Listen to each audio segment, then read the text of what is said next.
Welcome back for another classic episode of Green Box Politics. I'm your host, Red Stick Mirage.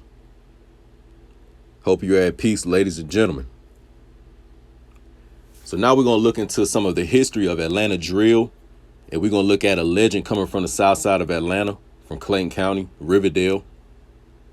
And we want to talk about basically how south side of Atlanta or Clayton County had a powerful influence on what would later on be known as drill music, but it was done in a very subtle and indirect way, okay?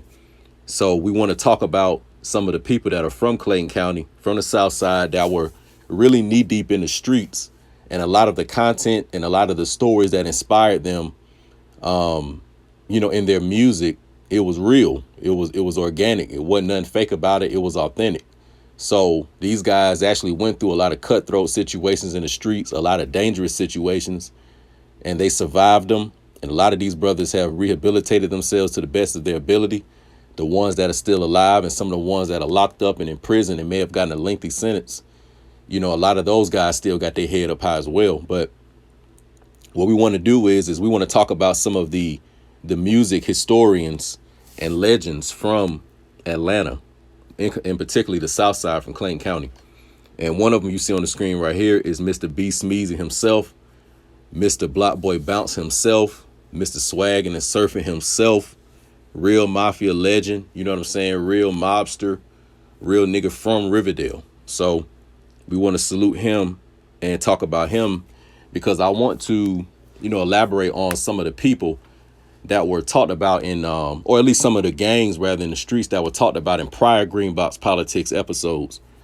We learned a little bit about Southside Mafia and Hit Squad and how they are the two original powerhouses from Clayton County, at least in the streets. And although it may have had a lot of conflicts involving gunfire, hand-to-hand combats, people fighting, etc., but there was a musical aspect of it as well. Not only on Hit Squad side, but also on Southside Mafia side. And me personally, this is another situation where I was involved. I was there. I grew up in this. I know the people. I was there for the story. I was present, and my name is in the attendance book for it. You know what I'm saying?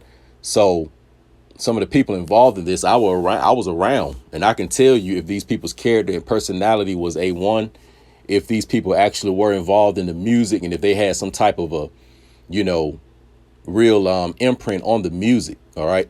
So, the south side of Atlanta and Clayton County, it did have its own subtle impact on the drill scene. And it was done more so from the artists that were able to rise and get to the highest pinnacle. All right. Now, we're going to give this brother his own take. But of course, at the top of it would be Waka Flocka because he's from outside. But we also want to talk about somebody that's known and, but he may not be known on this big national level. And one day he probably will, because a lot of the stuff that, the Red Stick family is doing, a lot of, Lean music, like we are from the same side of the city. We are from Riverdale and we are connected. So, maybe in the future there will be some collaborations between and some of these brothers that we grew up with. But that is Mr. B. Smeezee. Like, B. Smeezee is one of those people that was he was in the Mafia. He's a couple of years older than me, and I remember seeing him in the streets all the time because he was around a lot of the older guys. The brother AB that grew up in my neighborhood, we'll give him his own tape, but him, Dennis, Max, Slap Rock, a lot of these older Mafia members, and of course B. Smeezee was with him. Also Juju, but Juju was more around our age, but he was a couple of years younger than them. But these are just, just a couple of the names because it's really so many people that it's like I'd be here forever, be here all day naming all the people. But Smeezee is one of those original members is basically what I'm getting at. And Smeezee always was doing the music and he was always popular. And what Smeezee did is since he was moving around on everywhere on the south side, he was connecting people on the south side. So you may have been from Riverdale, Jonesboro, College Park, Mount Zion, Morrow, Forest Park. Smeezee was connecting a lot of these people and a lot of gangs from Forest Park, you know what I'm saying? And little, street crews over there, Bomb Squad, some of the brothers in Morrow that later on became Dirt Gang, Trigger Mafia, some of the young guys from Riverdale, some of the people from Point South. on that side we was cool with. A lot of these guys, were connected through B Smeezy, believe it or not. And B Smeezy also was deep in the inner city of Atlanta too. Different parts of Zone 3. He was connected to brothers in the streets of, the inner city of Atlanta. So he was somebody that was out there and he was known. You know what I'm saying? Had a powerful face card. And the brother was serious about the music. Like, he was one of the first people that I was seeing, taking like recording music serious and trying to perform it. And they were like burning CDs, and then they were being passed around all on the Southside. And, this is like a lot of the stuff that we grew up listening to. Like all these old Mafia mixtapes and CDs, we was burning, making mix CDs. And, whether we would get ready to go to the mall or a house party or the discount mall, or maybe we was finna go slide on somebody, or, we about to go to the skating rink or something like that. These old Mafia songs were being played, and B Smeezy was at the core and the nucleus of a lot of it. And you could tell that his creativity and just the energy he had and his charisma, especially if you ever been around him, you could see his energy in the music, because a lot of the hooks, you would hear B Smeezy on them. The way he would deliver his verses, it was real good and it was organized. So, and also too, like a couple of the Mafia guys, and the 220 guys, they were older than B Smeezy. So, he was older than me, but it was people older than him. So of course he had, guidance, and I'm sure that they was making him probably get in the studio and do stuff too. Cause B Smeezy was a live wire now. Like, B Smeezy is like a real, you know what I'm saying? Like a live hot electric wire. Like that's who he was in the streets. And, and he would pipe everybody up. You know what I'm saying? Like, if everybody know back then, you see B Smeezy, you know what I'm saying? He had them red dreads, the gold shaking, niggas jumping around, M-A-F-I-A, M-A-F-I-A. If you was around back then, you knew him when you saw him. He just had he just stood out. And that was him, but me personally, like, I was around him in a lot of behind the scenes stuff where you can kind of see how people really are when ain't no beef going on. And a lot of times I was around him, he was just real laid back, joking, you know what I'm saying? Always damn high, something like that. That's what I remember about. Like one story, just to give you a little comedy side of it. Because even though these people do be some real street gangsters and involved in stuff, but they also are regular people. But I remember one time, man, we was in the neighborhood off of Terra Boulevard. And, man, we probably was like damn near like 30, 40 deep. But we was in the neighborhood just chilling. And I remember Smeezy was out there, man, and he just was going ham. I don't know if he was high or something, but I remember he had some nachos in his hand, like, from Taco Bell. And they was like, the type of nachos, and they mixed with the guacamole and all that from like the Taco Bell. I remember he had them in his hand and he was just eating them. And the nigga was running around with his shoes off and just talking shit. And, just like that was just him making niggas laugh. And that's just how he was. I remember another time I was over at Bama house with Bama and his brother. Bama was another older Mafia member. We'll probably give him his own video. But we was over there just kind of chilling and stuff like that. And I remember we was talking, and the whole time this nigga Smeezy was just laid out. Like, you know what I'm saying? I think he was high, because he just was like passed out on the floor. The nigga wasn't talking or nothing. Like, we just all sitting in there. I remember just looking at him like, man, this dude over here's something else. But yeah, that Smeezy though, he's a real, like I say, real legendary figure, man, and real Godfather of Clayton County. And he was the glue to a lot of, us on the streets. And a lot of the guys that was younger, like, I can admit, like, he had us piped up. I ain't gonna even front. Like, bro definitely had us piped up and was showing us how to really turn up, and that was on all levels, like on the street shit, and in particular when it came to that music and taking it serious, because the Mafia, they was really recording. Like I say, they was actually burning the CDs. They were actually like studying how to do the chorus and how to put the verses together. And then also too, back then we was all influenced by 3-6 Mafia, because the way Riverdale and the Southside is, it was cutthroat and kind of like that grimy type of energy. So a lot of that 90s Memphis rap, that had a powerful influence on us down there. So all your old Gangsta Black, the Player Fly, the Project Pat, you know what I'm saying? The Lil Glock and SOG, the Lil Gin, like we was on all that back then, and that stuff was very, very cutthroat. Like, especially like that old Project Pat, that the Getty Green, the Mr. Don't Play, you know what I'm saying? The Murderers and Robbers, like all that, the Volume 9, Juicy J, 9mm, the DJ Paul Volume 16. Like, that's the type of stuff we was listening to, So that concept of having, damn near like 5 to 7 people on one track, a lot of the Mafia members on the Southside, once again, that's that influence coming from that 90s rap. And we didn't get it from like no Wu-Tang Clan. That like we weren't listening to none of that. Like once I said, we listening to 3 6 Mafia, like how they had them old posse songs like on Mystic Styles, The End, When the Smoke Clears. You know what I'm saying? Like every 3 6 Mafia song album, they had a posse song where all the members were on it.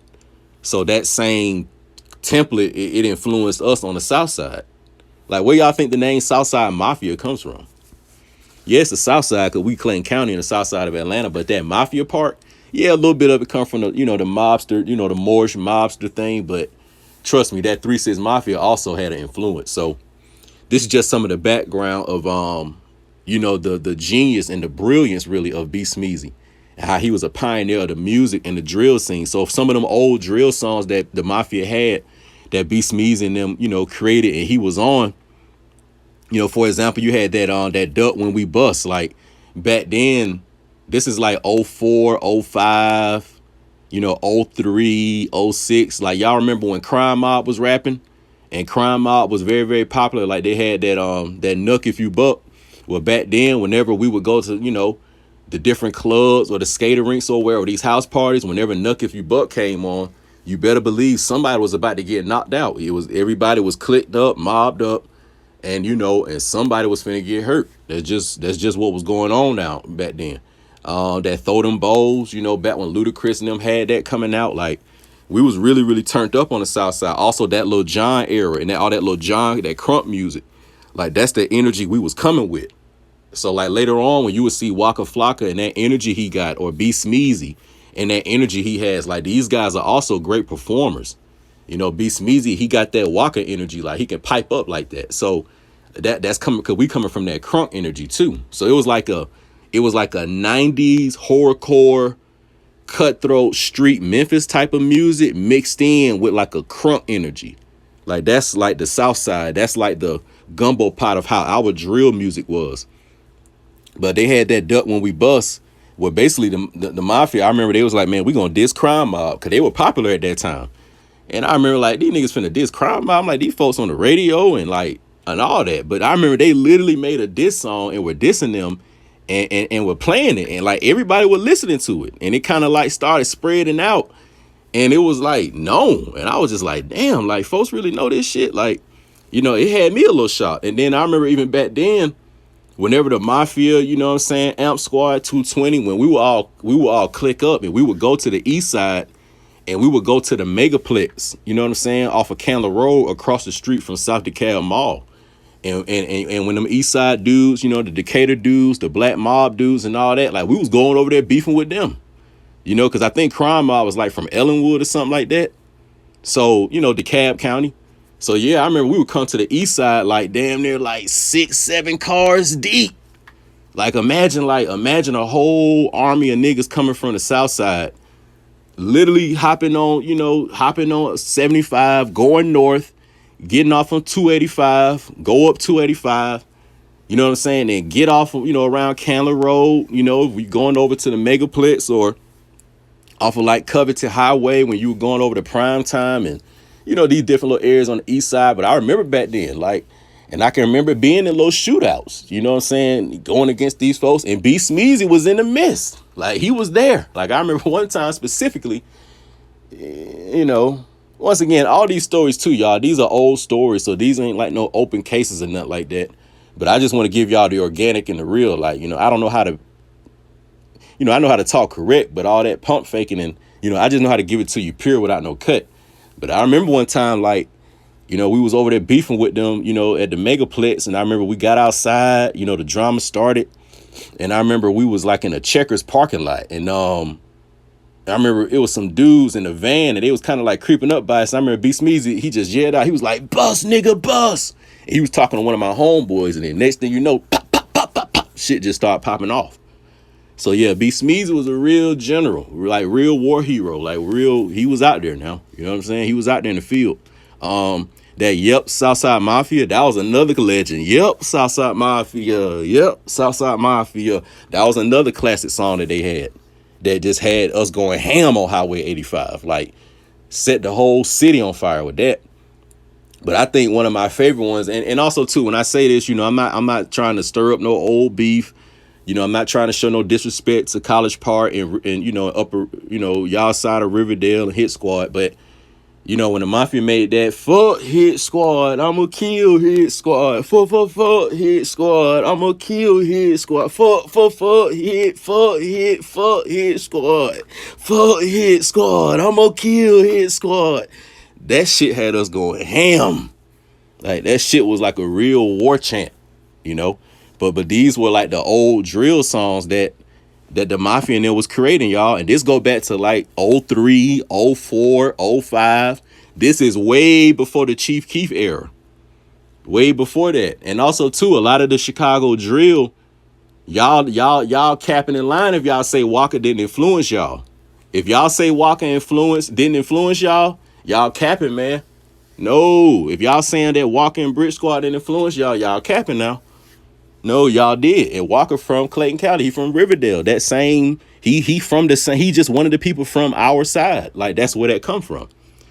So I just wanted to like stick to that for a minute to give these dudes their flowers, because yeah, Clayton County, Atlanta drill, at least from the early 2000s. Not saying that other sides of Atlanta didn't have it, but as far as all the Atlanta artists, the way that Walker and his stuff was, yeah, that's Clayton County. That's Riverdale. Like, that's us. No, not no Zone 3. No, we not Zone 3. We Clayton County. We the Southside. Zone 3 is Zone 3. So, yeah, you know, Walker brought that. Walker stamped that. You know what I'm saying? And Smeezy, one of them Godfathers, you know, he stamped that. Them old classes that I'm talking about, like, they created these songs, you know? So this is just, you know, once again, one of the drill legends.